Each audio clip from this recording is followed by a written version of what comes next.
Ya, lanjutan sidang atas pembunuhan Mirna dengan terdakwa Jessica Wongso ini terus digelar pada hari ini. Tadi dimulai pada pukul 11 siang. Ada 4 saksi yang dihadirkan. Ini kemarin masih melanjutkan, ada 1 saksi yang belum sempat kemarin dimintai keterangan, yakni Yohanes. Kemudian ada 3 saksi tambahan untuk hari ini. Yang pertama bernama Devi, Jukiah, dan Rangga. Mereka adalah waiters dan juga barista yang bekerja di Cafe Olivier, dan mereka bekerja pada saat pertemuan antara Mirna, Jessica, dan Hani berlangsung pada 6 Januari lalu. Dan 1 saksi yang pertama ini masih terus dimintai keterangan oleh majelis hakim dan juga jaksa penuntut umum.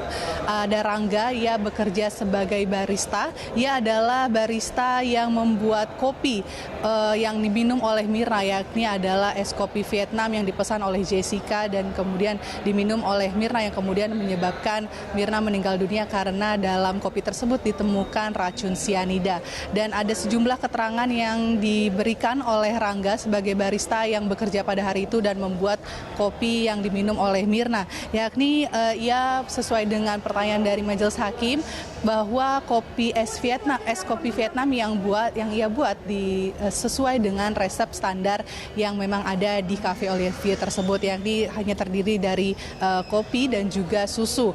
Dan dalam proses pembuatan itu ia tidak ditemani siapa-siapa dan juga tidak ada permintaan spesial apapun terkait dengan pembuatan es kopi Vietnam itu. Semua ia lakukan dengan prosedur standar, dan setelah kopi selesai ia buat, ia taruh di pantry dan kemudian pelayanlah yang mengantarkan kopi tersebut ke meja 54 tempat pertemuan atau reuni itu berlangsung.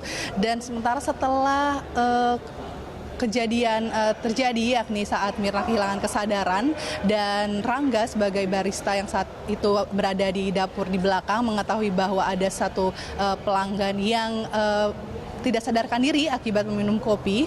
Ia mengaku saat kopi tersebut dibawa kembali ke belakang, ia melihat adanya perubahan warna terhadap kopi tersebut, di mana seharusnya es kopi Vietnam ini berwarna hitam kecoklatan karena hanya terdiri dari kopi dan juga susu. Namun saat itu kopi yang ia lihat ini sudah berubah warna cukup drastis, lebih terang seperti kunyit, lebih ada oranye, dan ini berbeda drastis dibandingkan es kopi Vietnam yang ia ketahui dan ia buat seperti biasa.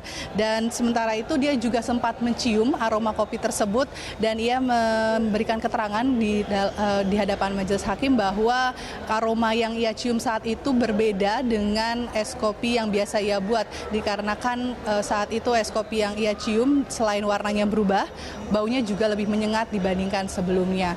Demikian, Egan, dan ada beberapa keterangan lain yang juga masih kita tunggu, yakni ada dari pelayan yang memang mengantarkan kopi tersebut ke meja 54. Dan Rangga sendiri sebagai barista tidak mengetahui apakah memang ada orang lain atau pihak lain yang mencampuri minuman tersebut dengan racun ataupun dengan zat-zat tertentu, dikarenakan saat ia pembuatan terlihat jelas karena tadi CCTV juga sempat kembali diputar bahwa saat itu Rangga yang membuat kopi tersebut dia buat dengan prosedur standar, ya buat terlihat jelas di CCTV tersebut, dan es kopi tersebut setelah dibuat ditaruh di pantry dan kemudian diantarkan oleh pelayan ke table 54 tempat reuni Mirna dan Jessica berlangsung.